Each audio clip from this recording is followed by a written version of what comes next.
to share something with you. That might put me in a very negative light, yeah. Relationships are not my forte. See if someone grabbed up my wife or something, completely different ballgame. I'll walk away from here, and this has been like a therapy session.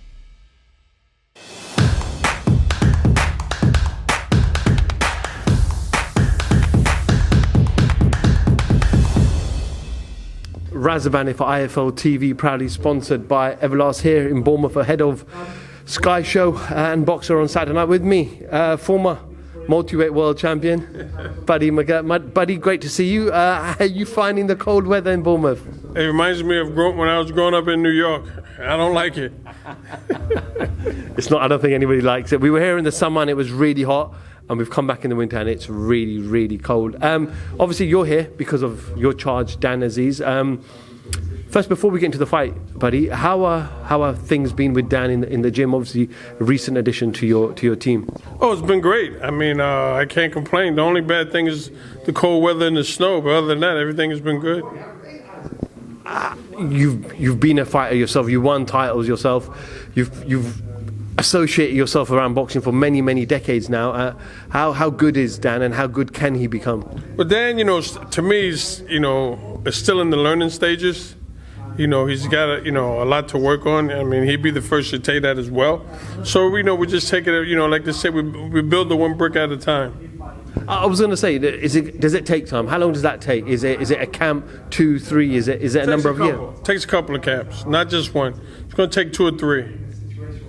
Rocky Fielding, been around a very, very long time. I know he's been quite inactive over the last 2 or 3 years. Obviously, has only had those 2 losses to Callum Smith, a former world champion, and obviously Canelo Alvarez. Is he someone that you can't overlook? Oh, we can't overlook him, not at all. I mean, we know that we're in for a tough night. I mean, we know it's not going to be easy, but we've prepared accordingly. So right now it's just all up to Dan to put everything together. We were on a media conference call last week, and Rocky, a lot of people asked Rocky, we thought you may have retired and gone into the sunset after earning however many millions he did against Canelo, but he said the desire is still there, and these guys are going to overlook me, but I'm going to prove to them that I've still got it in me. Well, I mean, listen, we're not overlooking them. That's definitely not the case. You don't overlook anybody. I don't care if they have one eye, one arm, and one leg. You still don't overlook them. So I hope he doesn't think we overlooked him, because that's not the case. Can Dan go all the way to the top? Yes, it's just like I say, I like to go one fight at a time. So my main concern is Saturday. Just want to go back a couple of weeks. Dillian Whyte makes his ring return after his loss to obviously Tyson Fury back in April. Buddy, how did you assess his performance? Well, it's like this. We worked on certain things in the gym. He worked on them in the fight, and he got the W. Now, a lot of people wasn't happy, but listen, you got to try the different things in fights like that. You don't wait till you get to the big fights to try it, because then that's when shit don't go right. So now we worked on what we did in training. It worked. Now we got to just take that and put it with his other stuff and sharpen everything up. A lot of people was like, well, why do you make him go out there and get into a slugfest? I'm like, why? Everyone knows he can do that. Everyone knows he can go out there and bang and make it a war and knock a guy out. Everyone knows, but why do that if you don't have to? That's not what we worked on. We didn't work on that. We worked on, using that left hand, tightening up the defense. Got to get confident in the defense. Which he did. So it's not like you come to me, then you go to a big fight. That's a lot of, I think a lot of fighters make at this level. You lose a fight, then you go to a new trainer, then you jump right into another big fight.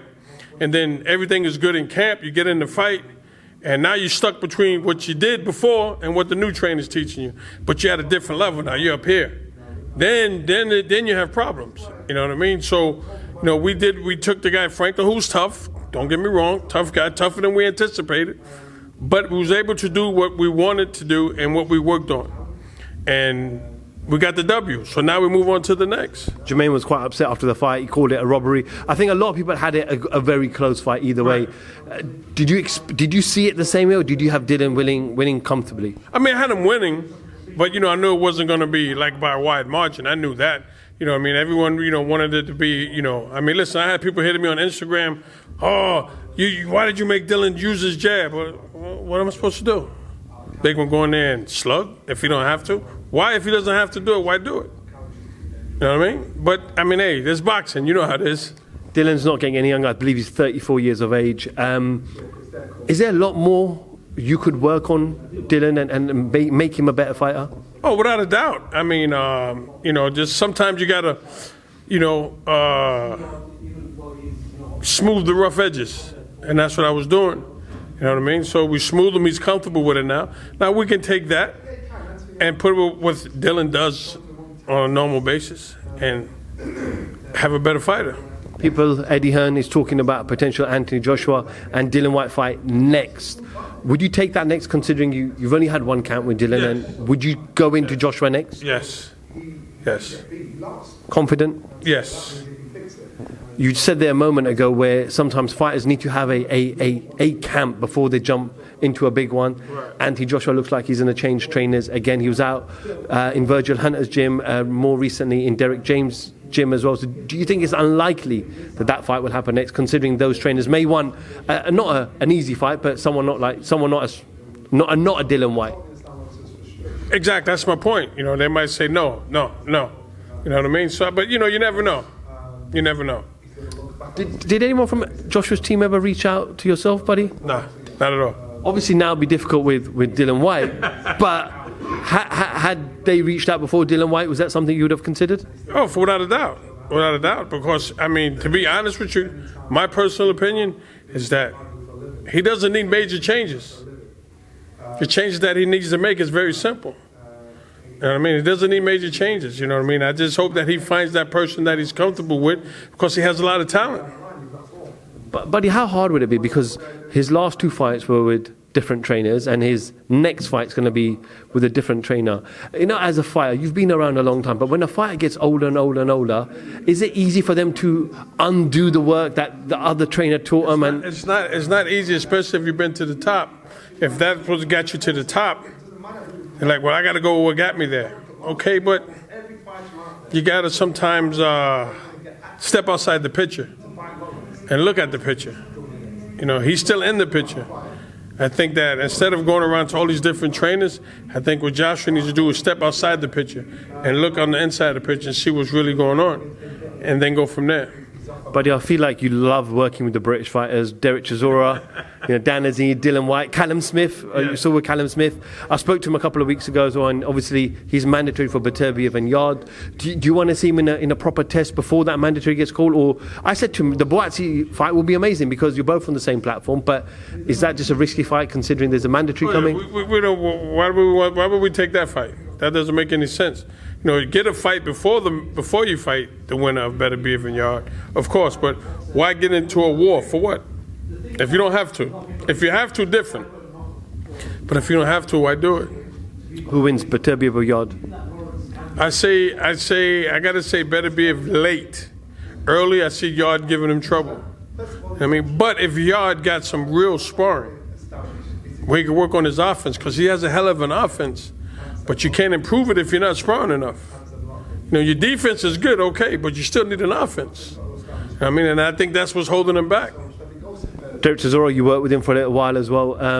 Should he retire, buddy? You know, I didn't. Frank Warren said he should retire. Eddie Hearn said he should retire. You've worked with him. You know him better than anybody. I didn't see the fight. You know what I mean? And so I don't believe in telling a man sometimes he should retire. You know what I mean? But I will say this about Chisora. He knows when it's time. He knows. You know, he came to see me and my family like a week before the fight, and we talked. He knows. And just, you know, a big man. I'm with you 150% whatever decision you make.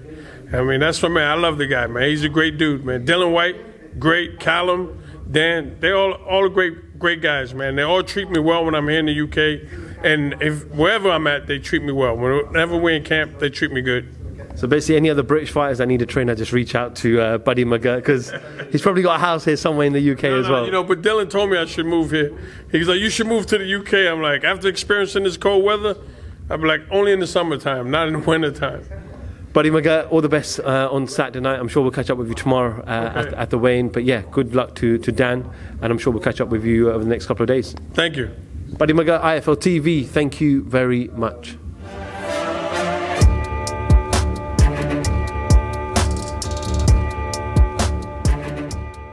I'm gonna share something with you that might put me in a very negative light. Yeah. Relationships are not my forte. See if someone grabbed up my wife or something completely different ballgame. I'll walk away from it, and this has been like a therapy session.